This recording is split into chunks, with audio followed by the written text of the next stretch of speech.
I'm Katya. And I'm Rin. And we're here at the Commonwealth Center for Holistic Herbalism in Boston, Massachusetts. And we're excited to share this replay of this week's live herbal Q&A session with you.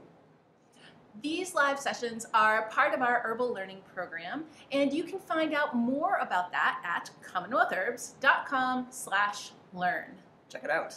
But before we begin, we just wanted to remind you that we are not doctors. We are herbalists, and we're holistic health educators. The ideas discussed on this video do not constitute medical advice. No state or federal authority licenses herbalists in the United States, so these discussions are for educational purposes only. Everybody's body is different, so the things that we're talking about may or may not apply directly to you, but hopefully they'll give you some more information to think about and to go research more. We just want to remind you that good health is your own personal responsibility, and that the final decision when considering any course of therapy, whether it's discussed on the internet or prescribed by a physician, is actually always yours. So don't forget to subscribe, and feel free to send us any questions at info@commonwealthherbs.com, and enjoy the replay. All right, you guys. Well, it's 7:03, but you can preload your questions. And actually, I do want to say that we encourage you, if you are so inclined, to use your voice. It is completely okay to unmute yourself and to speak your question out loud. We love that. It's totally fine. Or if you prefer and it makes you more comfortable, just type it in the chat. If this is your first time at Q&A and maybe you don't see that little chat window, then just wiggle your cursor on the screen and a little menu bar will come up at the bottom. You'll see that there are different options, and one of the options is a little chat bubble. If you click it, then a chat box will come up in the lower right-hand corner, and you'll be able to paste in things and also see what everybody else is saying. This is a great place when we answer a question, especially if you've been studying for a while, to go ahead and test your knowledge and go ahead and try to answer the question right in the chat, because it's really exciting to see how you're learning over time and you're starting to be able to answer each other's questions. So go right ahead and do that anytime. And maybe, maybe we will start off with just a teeny tiny pop quiz. Is everybody ready? Okay. My back hurts. It doesn't really. Actually, I'm feeling really good. My back hurts. It's my lower back. And I was carrying a lot of things, and now my back is really sore. Without thinking too hard about it, what's something that I could apply topically to help those muscles to feel better? Do they still use the same music? I haven't watched Jeopardy in years. I don't know. I just assume that they do. Yeah. It's also a brand. How could they stop? Did they replace the? Did they replace Alex Trebek with a robot? Did he get defeated in single Jeopardy combat by any robots yet? Because it's going to happen. And it's going to be sad. All right, let's see. You guys have all sorts of great ideas. I'm thrilled to see April and Sochi are saying St. John's wort oil. Yes, absolutely. Angelica mentions hemlock or spruce infused oil, which would not be my first choice, and I think I need to maybe consider putting them in my first choice, because that is a lovely, lovely idea. They make great infused oils. And you get that warmth from them. Yeah, like it would be a really lovely warming kind of action. Georgia is mentioning lobelia, which is one of my favorite muscle relaxants. Yeah, particularly good when there's not just pain, but tension driving the pain. Mm-hmm. Yeah, because lobelia just loosens that up and lets it go. Yeah. Yep. Sochi and Georgia both suggest goldenrod, which is also just beautiful for tense, sore muscles. Georgia also mentioned Solomon seal, which is lovely. Solomon seal really has a joint affinity. But if you're thinking about the back, you have a lot of muscles there, but you also have joints. Every one of those vertebrae has a joint. So that's really lovely. Birch and kava, two other nice warming plants that can help you to relax. Yeah, birch, it has like a strong anti-inflammatory effect. It's got that salicylate action, cool and loosen, and wow, look at all these St. John's wort oil. Yeah, great. Yeah, that does help a lot. Trish is mentioning lavender as a muscle relaxant. Yes, and Catherine says ginger or cinnamon are both really great as warming muscle relaxants, and possibly meadowsweet. Meadowsweet has that methyl salicylate, so especially if there's some pain that goes beyond just my muscles are tight and sore, absolutely. Yeah. Oh, good job, you guys. And then Lauren was saying, I believe Biden's pilosa can lend a bit of pain relief. I don't know. I haven't worked with that one. Yeah, that's not one that would come to mind in that way to me. Yeah, I'm not familiar enough with it. When I think about Biden's, I think a lot more about its antimicrobial action. And so I would need to look into it from a pain relieving perspective. It probably has some anti-inflammatory action. But this is a great time to remind myself and everyone that it's so easy to get your herbs in a box. To just say, oh, Biden's, that's for antimicrobial action. And then to forget that actually, just like people, plants are complex and they have many, many skills. And they don't just do one thing. They do lots and lots of things. They have lots of talents. So that would be a really great place to just remind ourselves to not put our herbs in a box. Nice. All right, Barbara has a question for Rin. What the heck? Actually, I shouldn't say that. It's not just for me. No, I think that often, especially because Rin spearheaded the phytochemistry course, often we sort of divide our labor between Rin doing a lot of the phytochemical work and me doing a lot of the post-trauma and behavioral therapy and more like psychological kind of work. And those divisions fall along our interests of late. I am really just so interested in human behavior and motivating people to actually create behaviors for themselves that they want.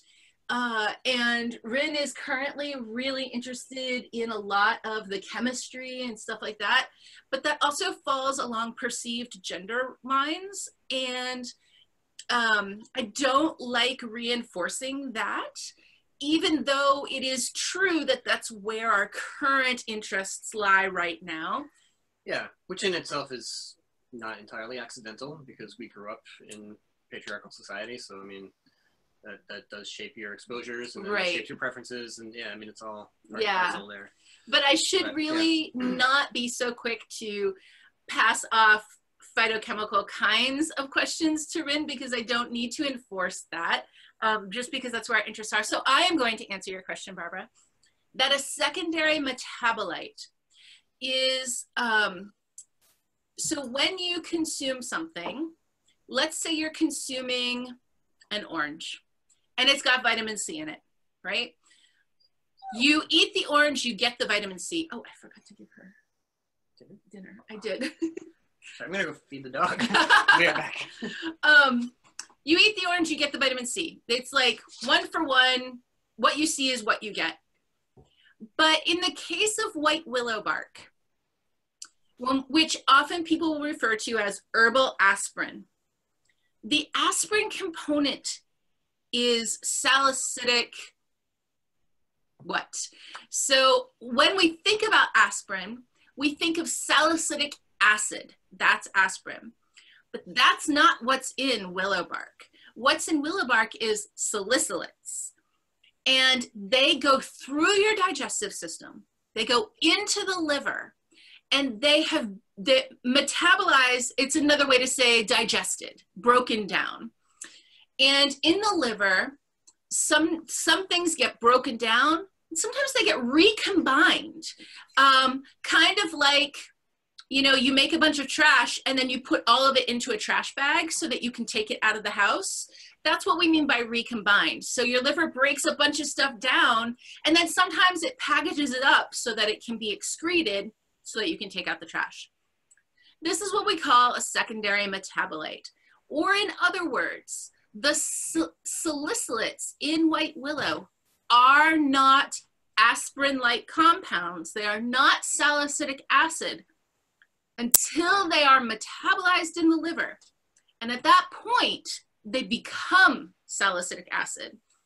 This is important because if you take aspirin alone, that can cause ulcers. And the reason it can cause ulcers is because it's acid and you're putting that right into your stomach. If you're working with white willow bark, when it is in your stomach, it is not yet acid. It is just plain salicylates. It is not an acid form until it has been broken down, metabolized in the liver, and sort of repackaged. Now it has its acid form. Now it functions like aspirin in the body. And it is not just herbs that do that. There are some pharmaceuticals this way as well, that until the pharmaceutical goes through your digestive system and into the liver and becomes converted, the pharmaceutical is actually not active. So plants can have secondary metabolites. Pharmaceuticals can also have secondary metabolites. Right. Yeah. So that was fantastic. Nice job, first of all. But also, that was a description of like, you ingest a constituent, you metabolize it, and then it has these metabolites, right? These constituents that are altered. They're the end result of that process that goes on in your body. So that's all absolutely great. There's also a usage of that phrase just within the plant itself before you got there, right? And in that context, what it usually means is everything other than glucose, right? It basically means like the plant's primary metabolic function is photosynthesis, right? Where the plant will convert carbon into sugars, right? Through the power of chlorophyll and the gift of sunlight, the plant produces glucose, right? Just the same as your blood glucose, your blood sugar.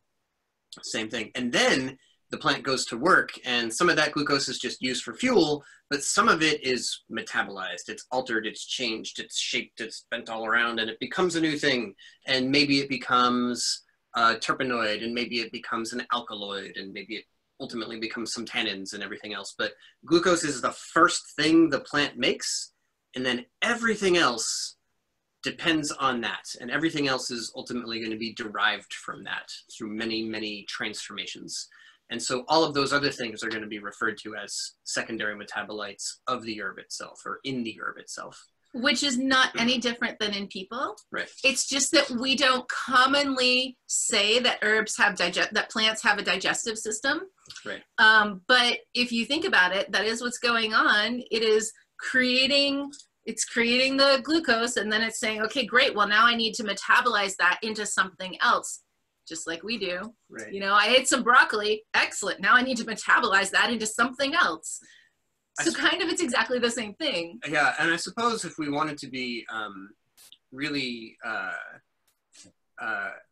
terrifying and inefficient, then we could set up a way to harvest salicylic acid out of humans by feeding them willow bark, and then they could metabolize it, and they could metabolize the salicin into salicylic acid, and then we could harvest it out of those people.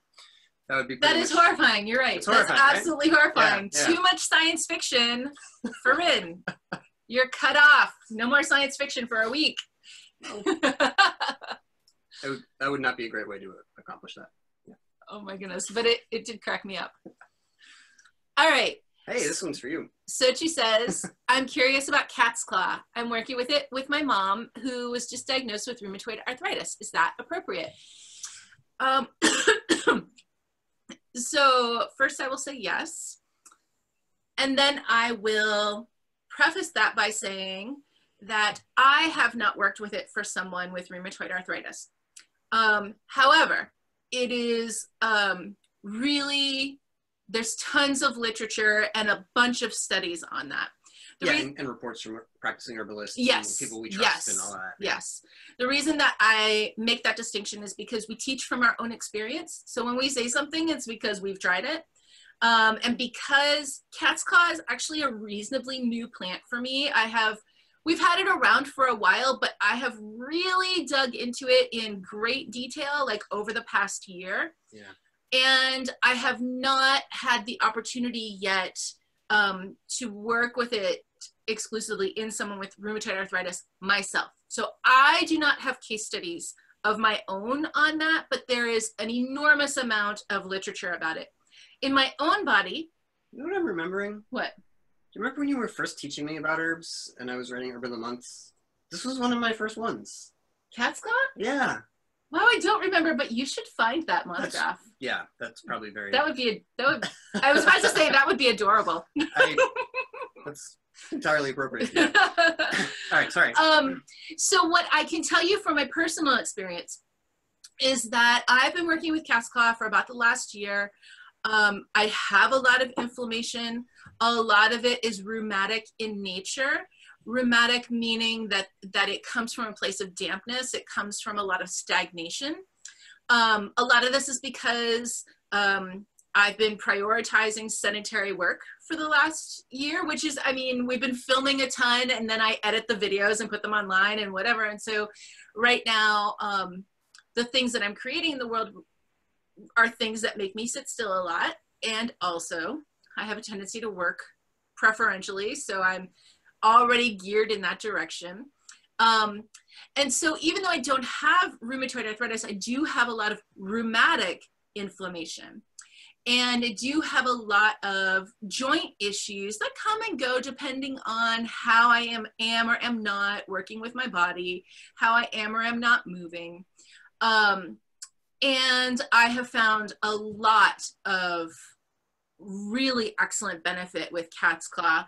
And in particular, I had a traumatic spine injury when I was in my 20s.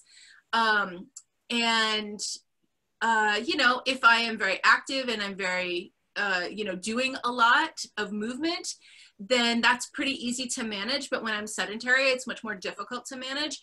And I want to note that cat's claw has been very excellent there. So not just in the joints that we think of commonly, like ankles and knees and wrists, but specifically even in the joints of the spine, I find cat's claw to be gloriously effective. I've been working with it exclusively as a decoction. But there are lots of tinctures. You can get it encapsulated. I have never tried that. There is literature on that, and studies showing efficacy. Yeah. Right. Sochi asked if I have worked with black cohosh for my spinal injury. No, black cohosh is for cervical spine and right up here, like whiplash. But I have a lumbar injury, so it wouldn't really be appropriate. Yeah. Okay. Oh, just a little tech support here. All right. Let's scroll up. I think that one. So we are here. Yeah. Okay. Lauren asks, what should I be asking herb suppliers, or what clues should I be looking for to ensure I'm ordering a quality product? Good question. Yeah. Important question. Yeah.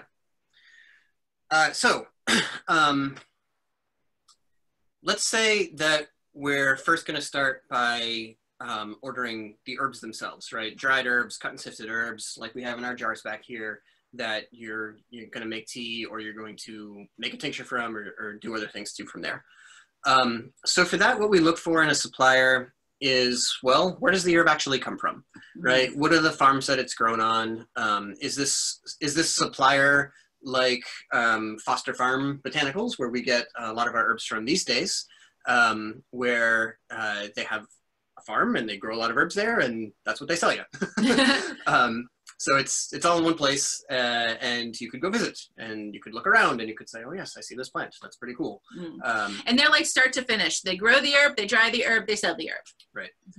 Mm-hmm. So that's pretty straightforward. You just want to have a sense of what are their practices like, are they growing the herbs organically? What are they doing IPM, which could be completely great. It depends so much on exactly how that's done and what things are being grown in specific and everything. Also, regardless of whether or not it's organic, you want to know if they have a specific plan for soil regeneration and what is it, right? You want them to be able to explain it to you in words that you can understand. Even if you don't know much about agriculture and soil remediation, you want them to be able to explain it to you in a way that you can understand, and also be excited to explain it to you in a way that you understand. Because if that is true, if they really show excitement about talking about their soil regeneration practices, then you can know that it's real. You know that they're really doing it.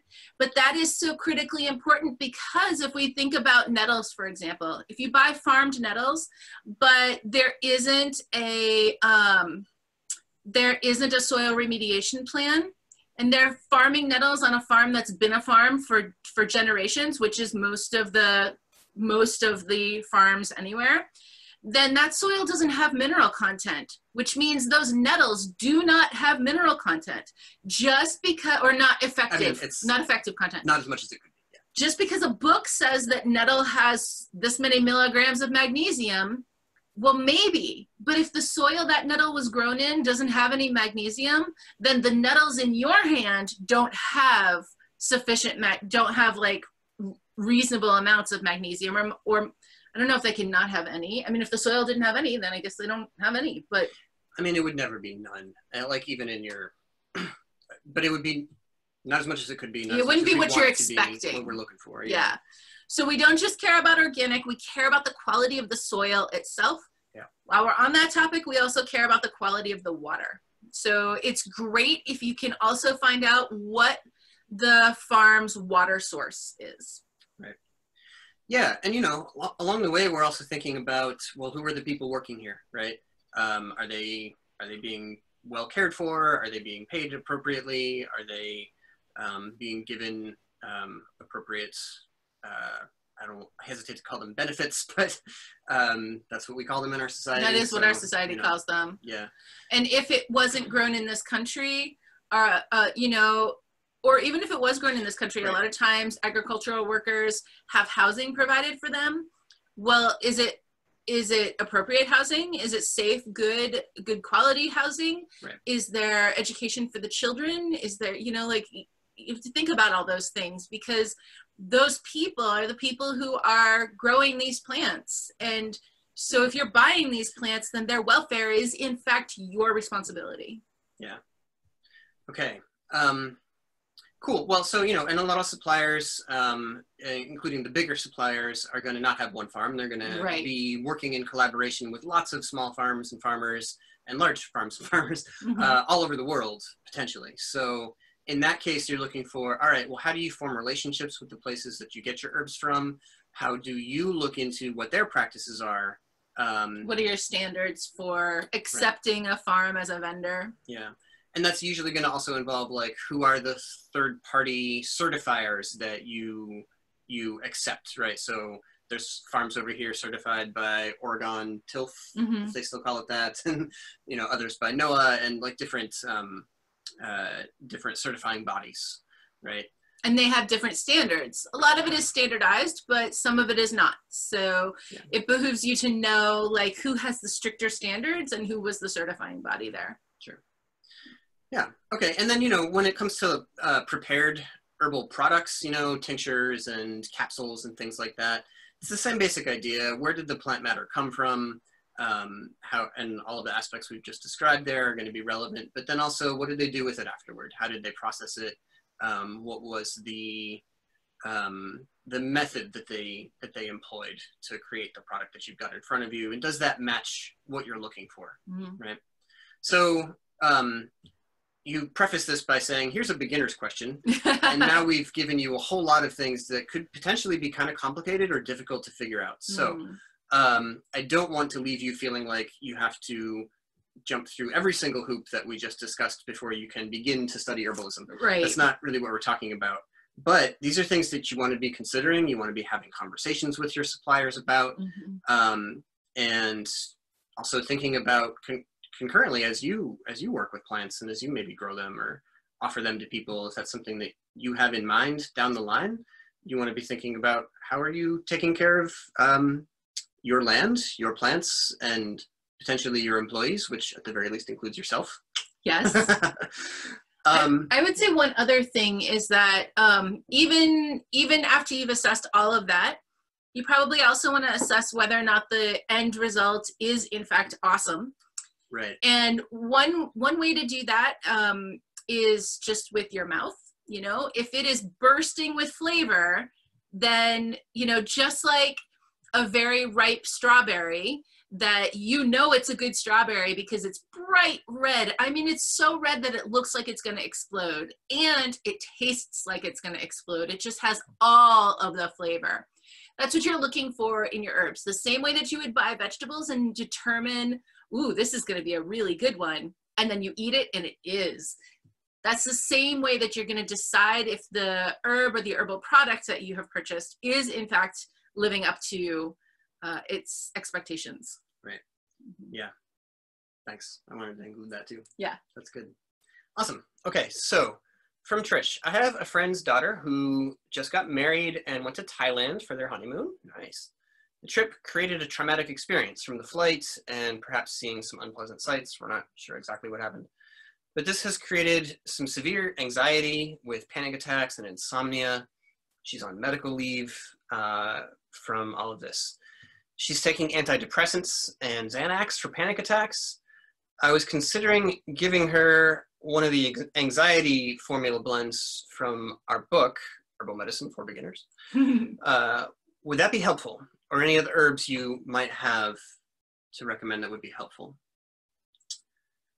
I think the first thing to say is that she needs to not work with St. John's wort. So before we give recommendations of things that might be great, when you're taking psychiatric drugs, those have withdrawal symptoms, and they can be very severe. And St. John's wort causes pharmaceuticals to clear from the body quicker than what they were intended. Not 100% of the pharmaceuticals, but psychiatric drugs fall into the category. If it's like an antibiotic, that's not necessarily going to be a problem. But we like to say, like, anything that requires a very specific dose based on your weight or based on the time of day or something like that. And SSRIs, all of the psychiatric drugs do fall into the category of things that will be cleared from the system too quickly. And so that could create withdrawal symptoms, which would make the situation worse. So even though you'll see in the literature in lots of places that St. John's wort is helpful for a lot of these things, I just want to say right from the outset that in this case, because you mentioned that she's taking Xanax, we don't want to work with St. John's wort. Yeah. And I think maybe before we give any suggestions, I want to note that we have student suggestions here that are beautiful, just absolutely beautiful. Randy is suggesting linden, which we like to call a hug in a mug, and I think that would be wonderful. Plus, it's delicious. And also very, very safe in context of potential herb-drug interactions. Yeah, absolutely. Very safe plant. So that's nice. Sochi is suggesting wood betony, which is also really lovely, really grounding, especially when someone has had an experience and they keep replaying it in their head and it's hard for them to stop seeing it in their mind's eye. It's hard to get into the present and get into your body, and wood betony helps with that. And also Frumpy Grump, which is my favorite handle ever. I know you have a real name, but I just am calling you Frumpy Grump forever because I love it. Suggests skullcap and passion flower, which are also just beautiful, again, for those spinning thoughts where it's just over and over again the same concern in the mind. Yeah. Yeah.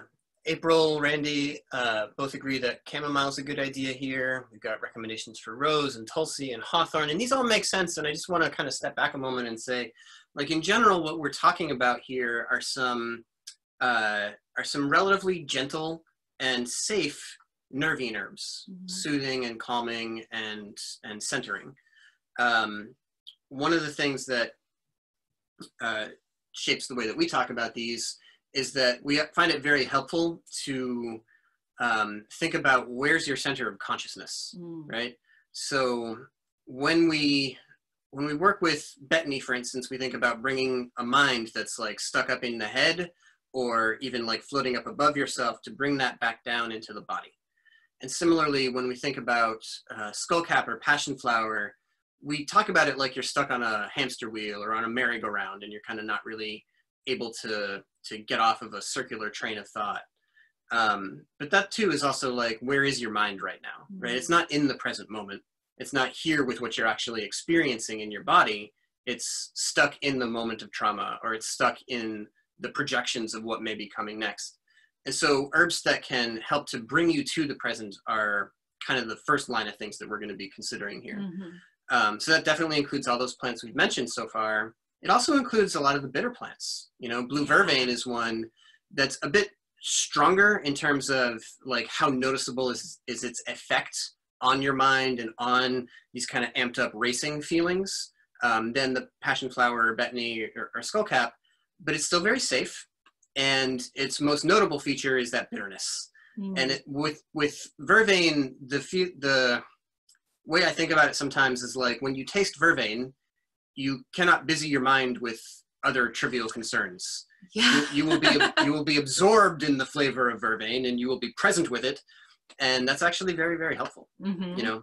And of course, the herb also has like a calming sedative in the sense of like quieting and slowing down hyperactivity, in that sense, sedative effect on the vagus nerve, which is like really central to not just the function of all your internal organs, but like your internal set point for should we be amped up and ready to go, or should we be like things are calm and quiet? It's really involved in that switching between fight or flight and rest and digest. So blue vervain, very, very, very helpful here, and one that I would consider including either in a formula or as an herb to just try out. Try it as a tincture, because most people can't get through a whole teacup full of blue vervain, let alone drink a quart a day, right? Brave herbal students have drunk a quart of vervain tea a day for a whole month, but not too many. No, very few, very few. I just want to make a note of the side thread that's going on about valerian in the chat here. You guys, this is beautiful. I love the way that you're supporting each other from your personal experience with these plants. Yay! Yeah. I'm very excited about it. Yeah. There's another great recommendation there too, actually, about motherwort. Yeah. Randy suggests motherwort. That's another one I would put on that same level of potency as vervain. Yeah, although it's not as bitter. And motherwort is really lovely in terms of like creating boundaries. And I think in this case, the rose is going to be a nice driver, because motherwort can create boundaries even like if you just never say no to people when they ask for things. Motherwort can help you say no. And if we're really looking at building boundaries around a traumatic experience, I think that adding the rose in there as well. Rose is like a very protective boundary setting herb. Almost like it sort of gives you a barrier between you and the outside world. So it sort of provides that safety. So that's really lovely. And Georgia also suggested Calamus there, which is another one of my favorites in terms of vagus nerve support, vagus nerve relaxing, and helping people to drop down into that rest and digest parasympathetic place. And Tulsi. Tulsi would help. That's for sure. That one is less of a like bring you down in the moment of panic and more of a like get this into your life, have it as on a consistent basis, and it will turn down your dial for general threat level and bring that back to a much more settled place. It really helps to process. Well, it helps to process traumatic experience, but actually it assists us in processing anything. Like all of the stuff that we experience is processed the same way in the hippocampus. And Tulsi stimulates that center of the brain and helps us to process things even when they're sort of stuck in there and move them along. So yeah, that could be a really lovely kind of foundation. If you're going to make a tea for this, any of the herbs that we talked about would be lovely in a tea, and you can kind of experiment a little bit. But Tulsi to form that foundation would be really lovely. Yeah. If you have a bunch of Tulsi in there, you know, the betony and skullcap and passion flower, their flavors are really mild. Mm-hmm. You can like set your ratios right, so you can put a little vervain into your tea. You can. I did yesterday, remember? Or was it the day before? It came out good. I put some vervain in the tea, and it wasn't much, but it was nice. It was still enough to taste, you know, so you're like, yeah, I know that action is still coming into me. So yeah. Right. Cool. All right. Wendy's got a question about nettles. Question is, do you get mineral or iron benefits from tinctures or freeze-dried capsules? Or do you primarily get the benefits around its diuretic and antihistaminic and adaptogenic actions? Also, what about short infusion teas, like 10 minutes? Wait, before we answer this, let's give everybody a chance to answer this one, because I'd love to see, I think a bunch of you can answer this, and I'd love to see your work. Like, don't just say yes or no, but explain the why behind it. Because I think there are some of you who can do that. So let's just give 1 second for that one, if you don't mind. And scroll down to the... There were a couple other comments that came in. Yeah, so let's scroll down and do one while you guys are writing your ideas, and then we will come back to this one. Not be able to write and think at the same time. Oh no, maybe not. Okay. Okay, in that case, I'll read. This is beautiful. You guys, you're doing it. Okay. Sochi has a really nice long one here. Nettles are best in a long infusion because that allows the minerals to be drawn out. Yes. If you're looking for mineral supplementation, you need to drink a lot. Yes, you don't get as much from extraction in alcohol or vinegar or whatever because the volume is less. So even alcohol doesn't really extract the mineral content, as Trish says. It does infuse in a tincture, but the minerals don't really come out in the tincture. But as Suchi is saying here, even if you did a vinegar extraction, which does remove the minerals, it does get the minerals very well, you're not going to drink enough of that to actually get any particular quantity. Yeah, Georgia came up with that too. You will get some mineral content in tincture and capsules, but the dose is too small to get a high enough amount of minerals. Right. So it's basically, what we're describing here is that there's a bit of a difference in what each of these preparations actually provides to you in the end, right? When you make a tea, you'll get the minerals, you'll get the chlorophyll, you'll get the antihistaminic constituents, you get the diuretic inducing constituents. They'll all come out in there, and that's all pretty solid. When you make a tincture, most of those same things are going to come out, but the balance is going to be shifted a bit, right? It's still pulling some mineral content, but not as efficiently, really. And it's much more efficient at getting those things that reduce histamine, increase the diuresis, and like get your fluids flowing and all that, and reduce inflammation, and also incidentally the things that help to regulate blood sugar in the body, right? Tincture, if that's your goal with nettle, tincture is a great way to go with that. So if those are your intents, those are what you're trying to accomplish, then tincture is fine. But if you're trying to feed a body minerals, then yeah, you're gonna have to make the long infusion and you're gonna have to drink a whole quart of it, right? Like, but I guess by the same token, if you were to compare 3 squirts of tincture to 3 squirts of infusion, like you, just because it's an infusion would not mean that therefore now you've got all of your mineral content. Do you know what I mean? Right? So the process matters, and the ultimate volume of what you consume matters. Right. A lot of you guys are talking about nettle and iron, and I don't want that myth to perpetuate. Nettles isn't really an awesome source of iron, but a hamburger is. And if you don't eat red meat, then oysters. Nettles has a bucket of minerals, but the iron content isn't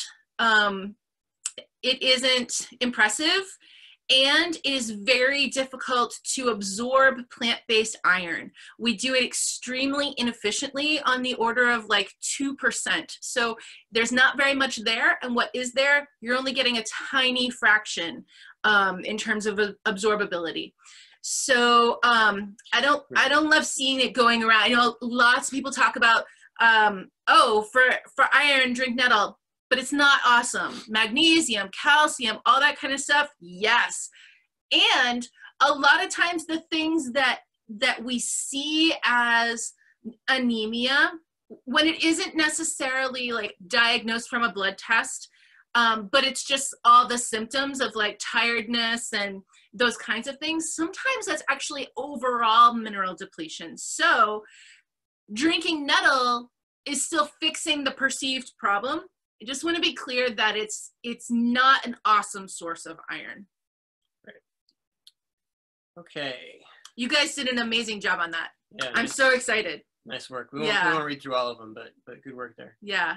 I'm also just so excited. The chat has become so vibrant, and you guys are just doing so much around supporting one another, and I'm thrilled to see it. I did want to make one comment about short infusions. Definitely better than nothing, right? And when it comes to nettle, like, there's also a bit of a gradient here in terms of like what is going to come out pretty rapidly and what's going to take a little more time. So you definitely get more mineral content out of an herb the longer you steep it, because there's more opportunity for it to dissolve. Like for the minerals in herbs are generally in a complex of some kind, and many of them could be described as salts, right?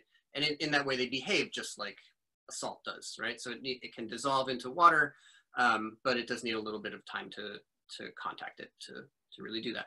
So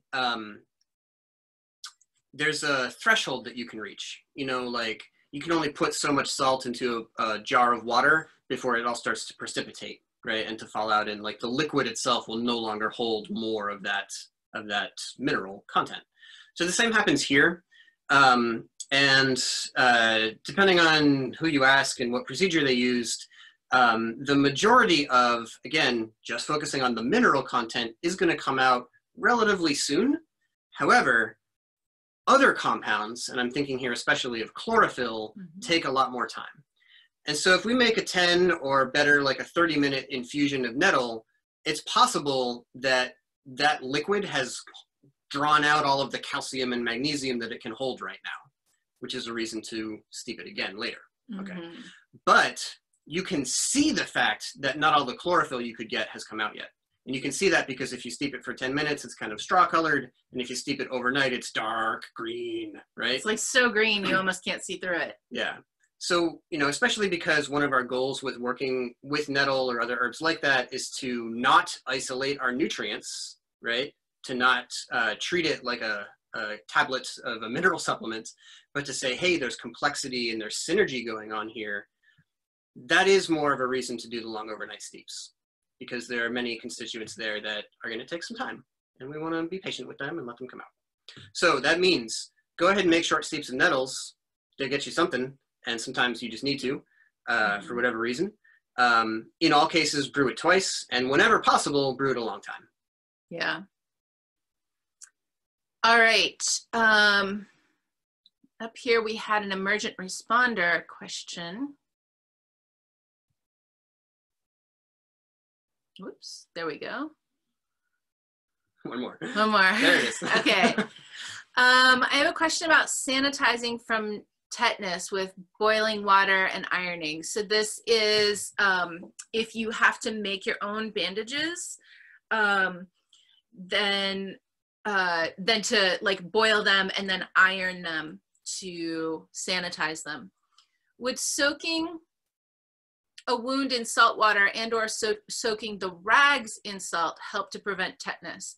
We do this often with our children's feet wounds and add lavender and tea tree, and it has great results, but I'm not sure it actually prevents tetanus. I think that long boiling and then ironing is going to be sufficient. The reason that I stress the ironing as well is that, you know, you could do it with a space heater or something, but we're going for 2 heat sources, a wet heat and a dry heat. And we want to make sure that the bandages are thoroughly dried, especially because I live in a damp climate. You don't want any mold that can get into the, like once you roll the bandage up, you want it to be 100% dry. It's also helpful to iron because if there's wrinkles in the bandage, it will be difficult to use. So ironing here, it is serving a purpose in terms of germ killing action. It is also serving a very practical purpose.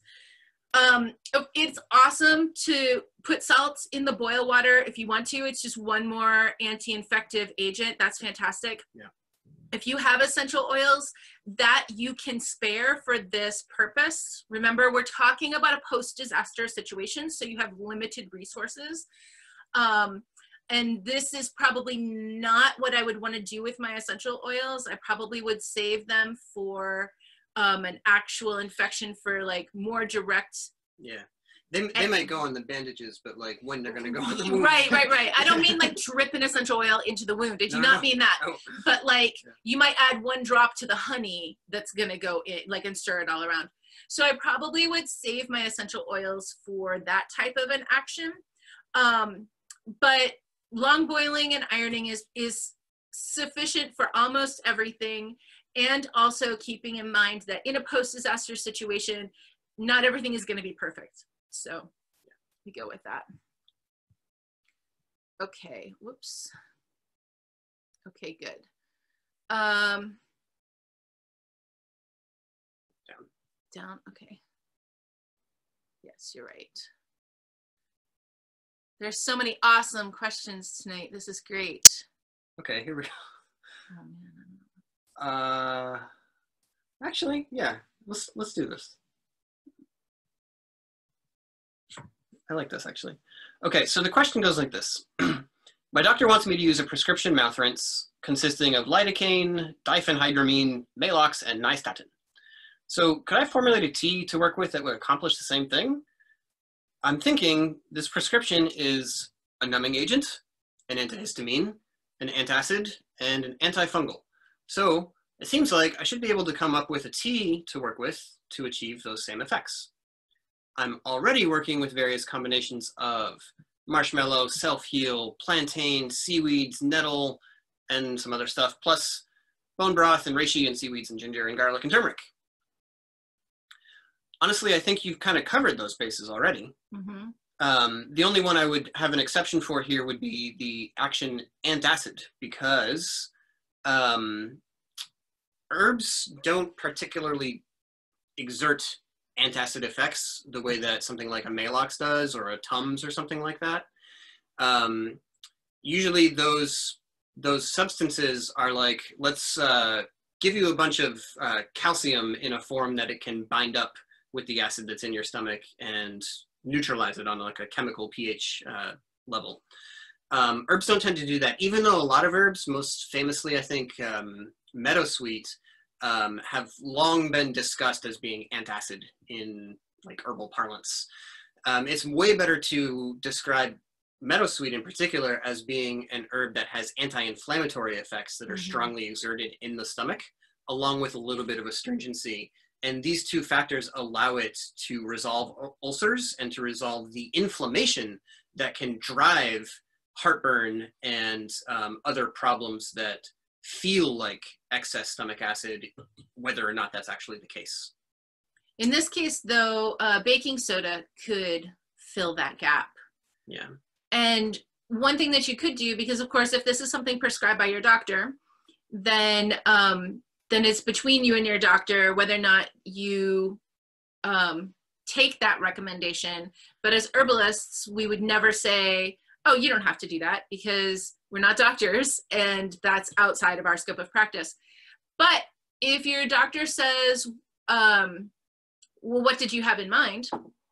You could take a list of the herbs that you want to work with, and the ones that you've described are fantastic, and maybe just add baking soda to the list, and have a short sentence for each one of those about what the function of that herb is in the mix. Because it's not reasonable to expect a doctor to know what herbs do, so we can't just take them the names of the herbs. They're not going to know what that is. But if we explain, well, I'm working with the, I've got a couple of anti-inflammatory agents in here, and I've got calendula to deal with fungal stuff, and I've got some baking soda to be antacid, and I've got this and that, you know, some nettle to have the antihistamine action and whatever. And if you really want to be thorough, you can also take in studies for each herb showing that effect. The way that you would find that is to just Google nettle antihistamine. And yeah, or go straight to PubMed. Yeah, or Google Scholar. Google Scholar. At the very least. Yeah, Google Scholar. Yeah. And that way you can have your file of the studies that show that this plant does have this action. You can have your recipe saying, look, this is the recipe I have. And then you can show that to your doctor and say, I feel more comfortable with this. I can show you all of the research. Does this work for you in this situation? There are some times, depending on what's going on, where it's better to just do exactly what they say. If you're having surgery, for example, a lot of people will ask, well, I'm having surgery and my doctor wants me to take an antibiotic and I don't want to, can I skip it?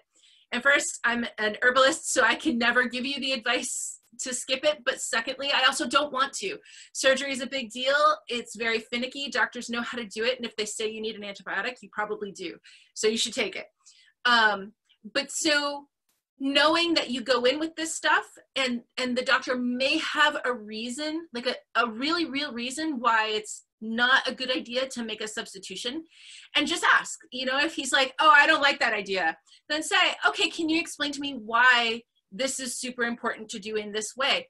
And he should be able to do that. And then you will have that knowledge and that'll help you be motivated to carry out his idea, maybe, or her idea, maybe even if you don't love it. But going into your conventional medical practitioners with this sort of a collaboration mindset can help make the whole process go a little bit more easily. Yeah. All right. Let's get a few more.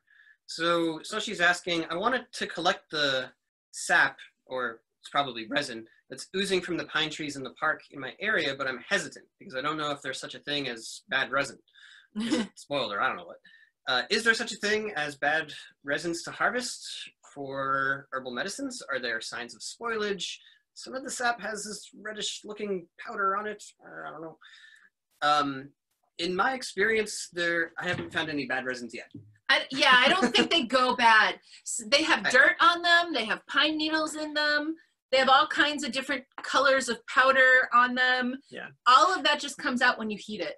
Yeah. And I mean, we can also think a little bit about, well, what is the pine resin, and is it the kind of thing where pollution would concentrate in the plant, or is it less likely for that to occur? And I think it's pretty unlikely, because resins are complex mixtures, you know, in a tree, or in pine resin in particular like this, there's some gums and there's some mucilage-like compounds, and then there's some aromatics that have kind of glommed together into bigger shapes, and now they're all like heavy and they stay, but they exert similar actions. So it's a complex thing, but it's very unlikely to be a site of contaminant concentration.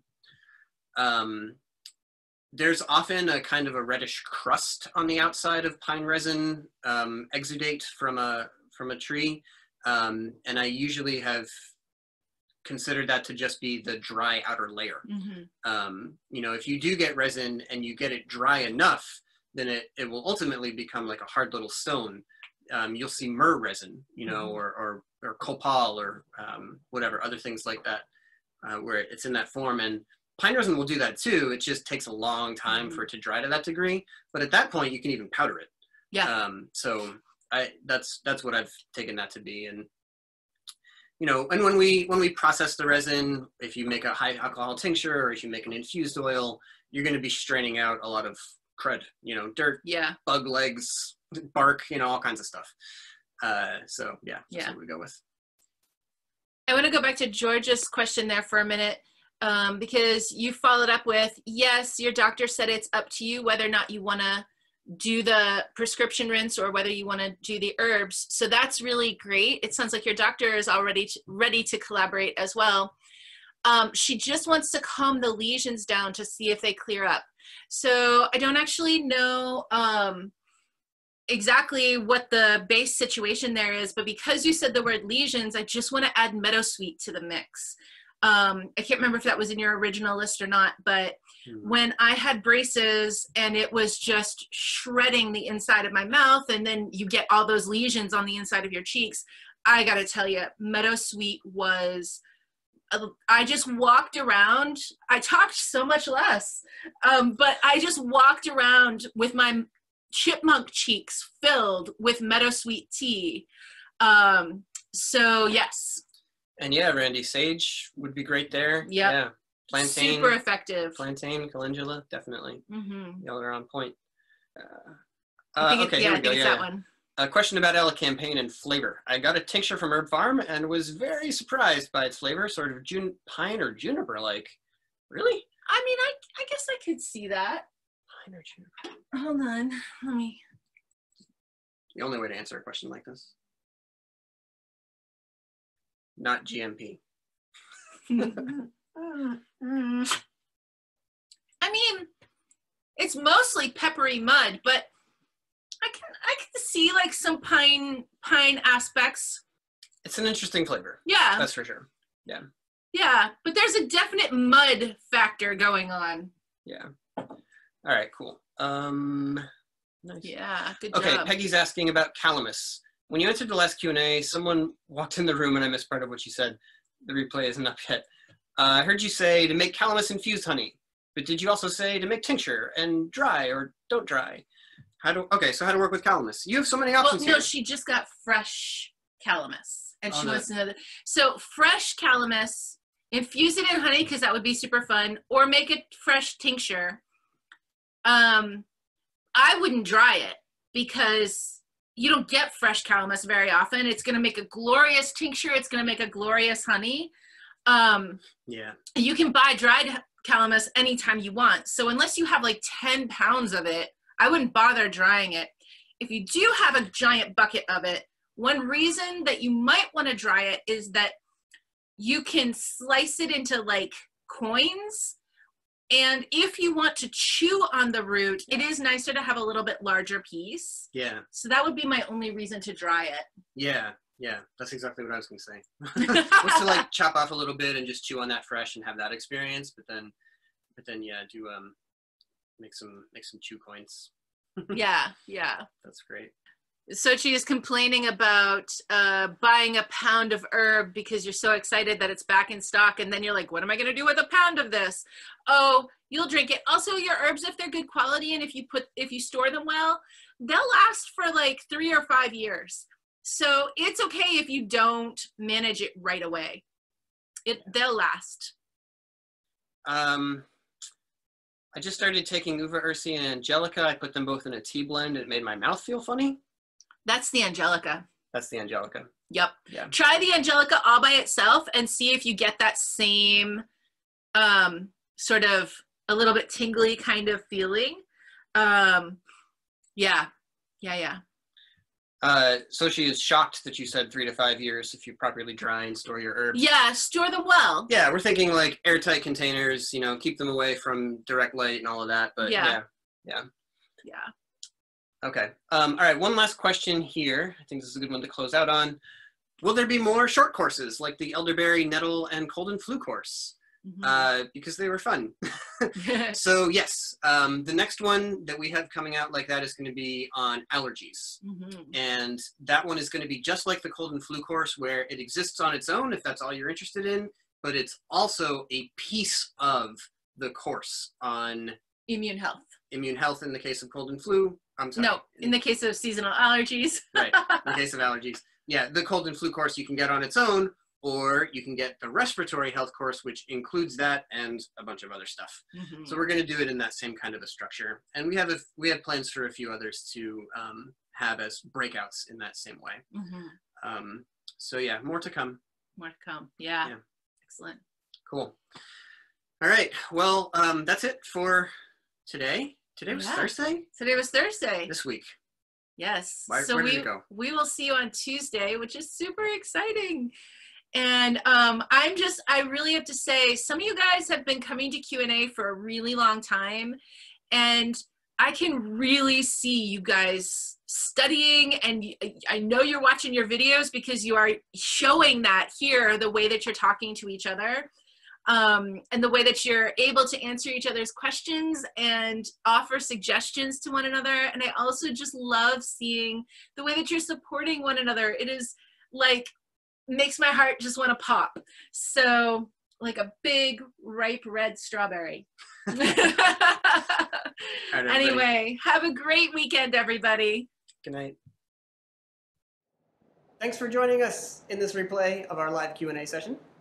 If you'd like to learn more about our herbal learning courses and get access to our twice weekly live Q&A sessions so that you can ask us questions directly, then you can check them all out at commonwealthherbs.com/learn. See you soon.